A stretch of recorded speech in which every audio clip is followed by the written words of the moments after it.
Hello, my pretties. It's the Lion Queen here. Welcome to episode 208 of Shadows and Pretties.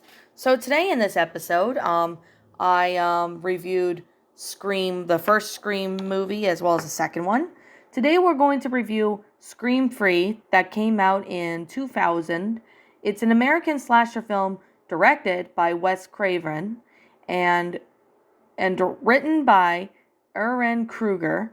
So it starts off some of the most of the original some of the original actors from the first two movies and some other characters from other actors. So yeah, basically this is a sequel to it that was released sometime in February of 2000 in Westwood, Los Angeles. It was premiered there, and it was theatrically released the following day. So this is the third installment of the Scream series, but the film unfortunately received mixed reviews, and it's often cited as the weakest installment of the series. So anyways, I'm going to go ahead and get started with, the plot, me explaining what it's about, in case if you guys, haven't watched the movie in a really long time, and etc. So anyways, for those who haven't seen it in a long time, you'll be in luck for me to refresh your memories. So anyways, I think we should just go on and begin. Now, this is about Colton Wherley, now living in Los Angeles, and the host of a successful talk show is contacted by Ghostface, who demands to know the whereabouts of Sidney Prescott. Cotton refuses to cooperate, and Ghostface breaks into his home, murdering Colton and his girlfriend Christine in the process. So Detective Mark Marcanet contacts Gail Weathers to discuss the recent murders, prompting her to travel to Hollywood, where she finds Dewey Riley working as an advisor for the set of Stab 3, the third film in the series based on Ghostface murders. Ghostface kills Stab 3 actress Sarah Darling, causing a production of Stab 3 to be halted. Sidney is living under a seclusion of the crisis counselor for an abused woman hotline, fearing that another killer may strike. Having discovered Sidney's location, the killer begins taunting her by the phone, using a voice changer to sound like her deceased mother, Maureen Prescott, forcing her out of hiding to draw her to Hollywood. The remaining Stab 3 cast, along with Dewey, Gail, gathered around the home of Jennifer Joel. Ghostface murders her bodyguard and uses a gas leak to cause an explosion, which kills a fellow actor, Tom Prince, Martha Meeks, the sister of Sidney's friend Randy, who was murdered while Sidney was in college, taken from Scream 2. Visits Sidney, and then the others drop off a videotape that Randy had made before his death, mainly warning them about the rules to do in a horror film do not apply to anyone for the third and final film of a horror trilogy. And not any of that Randy has made before his death. But of course, this includes the main character. Sidney could die. So Sidney gets later attacked by Ghostface at a movie set, forcing the police to keep Sidney safe at their station. Dewey, Gail, Jennifer, and the remaining Stab 3 cast, Angela and Tyson, attend a birthday party for Stab 3's director, Roman Bridger. Gail then discovers Roman's dead body in the basement, and Angela then wanders off alone before she's seemingly murdered. Tyson attempts to fight Ghostface. Unfortunately, the Ghostface manages to kill him. So Jennifer tries to escape, but she also gets murdered by Ghostface. And when the killer orders Sidney to the mansion to save Gail and Dewey, who are being held hostage, Sidney arrives and Ghostface lures inside, where Gail and Dewey are bound and gagged. As Sidney is freeing them, Ghostface appears through Sidney's gains and had the upper hand, using a hidden gun to fight them off. Candide shows up at this, but he gets knocked unconscious by Ghostface.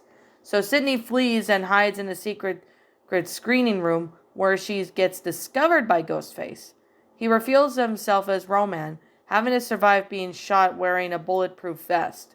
Roman admits being Sydney's half-brother, born to their mother Maureen when she was an actress in Hollywood. 4 years prior, he had unsuccessfully tried reuniting with her, only for her to reject him due to being the project of the violation. Bitter over rejection, Roman begins stalking her, filming all the men she pillandered with showing Billy Loomis missed the footage of Billy's father and Maureen, which motivated Billy and Stu match her to kill her, thus causing the strains of murder in Sydney's hometown and at her college, basically taken from Scream 1 and 2. However, when he discovers how much fame Sydney has attracted due to those events, Roman unfortunately snaps and lures Sydney out of hiding, plans to frame her for the murders before he kills Hill's staff producer John Milton, who he implies his biological father and one of their mother's violators. Sydney furiously denounces Roman, saying he has no excuse for killing innocent people, over than rather simply choosing to do so. So provoking and enraged Roman engaged Sydney in a vicious fight, which ends with Roman shoots Sydney in the chest, but Sydney survives the shot and stabs Roman multiple times. As he lies bleeding, Sydney shows him she is now too wearing a bulletproof vest. Dewey and Gale arrive when the screaming Roman suddenly resurfaces with a knife. Sydney yells at Dewey to shoot Roman in the head, which he does, and finally killing him.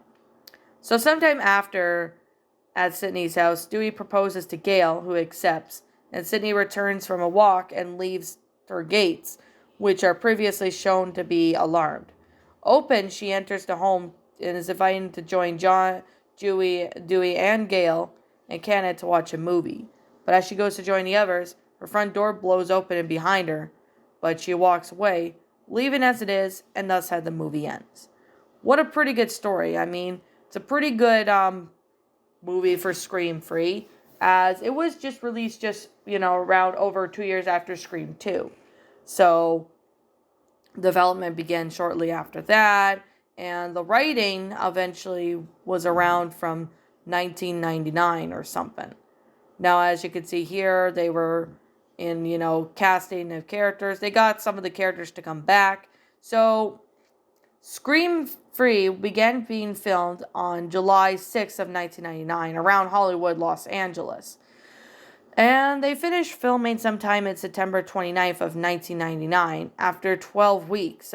And the filming largely took place in the areas of San Fernando Valley, Marcher Park, Beverly Hills, Hollywood Hills, and even Silver Lake, with the isolated home of the Campbell's characters situated in Topanga Canyon.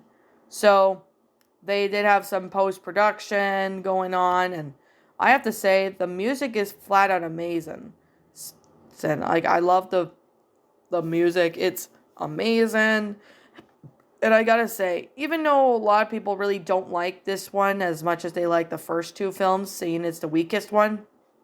But however, though, Scream 3 was then released on VHS and DVD, which I definitely gotta say, despite the fact that it's a pretty good concept for a movie, this honestly, I really gotta say, it's a pretty good movie despite the fact that, it was, one of the weakest ones out there, yes, but I gotta say it wasn't really that bad. I mean, that's just my opinion, but I respect your opinion too. The death scenes were pretty amazing, as well as the blood and the gore. I mean, it feels like a 90s movie, even though it was filmed in 1999, but it wasn't released until 2000. So,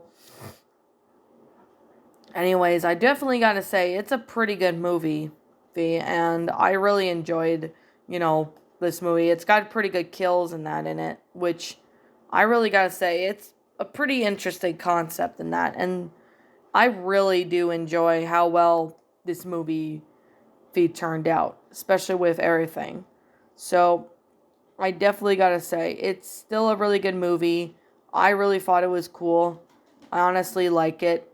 So, with that being the case and that being said, I'm just going to sit here and say that this is just simply my own personal opinion on this third movie of Scream. Now, about me reviewing Scream 4 for Shadows and Pretties, I can't really say I'm going to review it now or anything because I've not seen it. I might have watched it once, but that's just about it.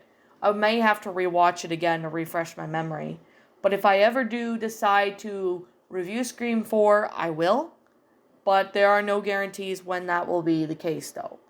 But anyways, with that being the case, and with that being said, I'm going to sit here and say, what did you guys personally think of this story? Did you enjoy it? Did you like this movie? Did you not? Do you like the Scream movies? Did you not like the Scream movies? Feel free to leave me what your thoughts are down in the comments below. Like I said before, if you don't like this movie, that's perfectly fine. That's your opinion. As long as you respect my opinion, we should be good. But anyways, yeah. Anyways, I'm the Lion Queen. I want to thank you so much for watching today's video. And if you're new to my channel, feel free to leave a like, comment, and subscribe. Ring the bell for notifications to when I upload, so that way you guys will not miss an upload. And as always, I'll be seeing you guys all in the next video. Peace out.